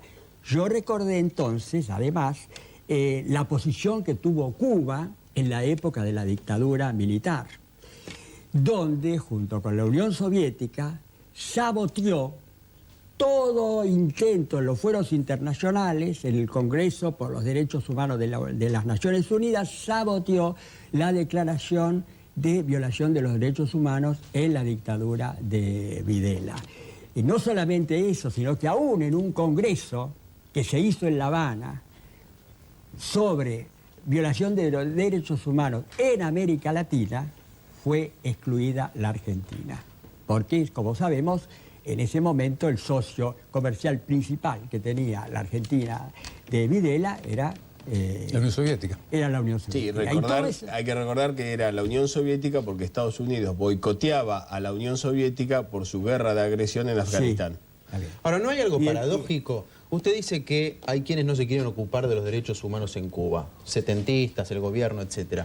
Y ustedes se ocupan más de los derechos humanos en Cuba que de los derechos humanos en la Argentina. ¿En la Argentina? ¿Y quién le dijo? Ahora no hay violación de derechos humanos. Pero de revisar lo que pasó, o sea, yo los veo permanentemente, un grupo de intelectuales hablando más de Cuba que de los derechos humanos en la Argentina. Bueno, yo no he escrito ningún libro sobre Cuba y he escrito todos mis libros sobre la Argentina. Nuestra lucha. Yo los he leído, pero no lo vi hablar mucho de los derechos humanos. He hablado contra la dictadura. No, todo claro, esto que sí. estoy diciendo es hablar. No, eso. Y bueno, además yo creo, si tuviéramos tiempo, demostraría la falsedad de lo que ha dicho este muchacho sobre que sigue calificando a Cuba como un país donde se ha erradicado la pobreza. Bueno, lo que ocurre es que Cuba representa, a mi juicio, la última frontera de la ilusión. Y yo creo que por eso hay tanta pasión. Es la última frontera de la ilusión utópica, que no se quiere reconocer que es una ilusión y que es una utopía. Entonces, esa desesperación que hay lleva a que haya un fanatismo realmente y una ceguera total. El último estalinismo que ha quedado en pie. Claro. Yo les digo algo, ¿no? En un país donde figuras como Juan José Sebrelli, Marcos Aguinis o Roberto Aleman pueden ser agredidos, interrumpidos, violentados impunemente, algo está mal. Por eso le digo a los grupos que hoy tienen la capacidad de llevar adelante su ofensiva, por favor, no exageren su victoria. Hasta el domingo que viene.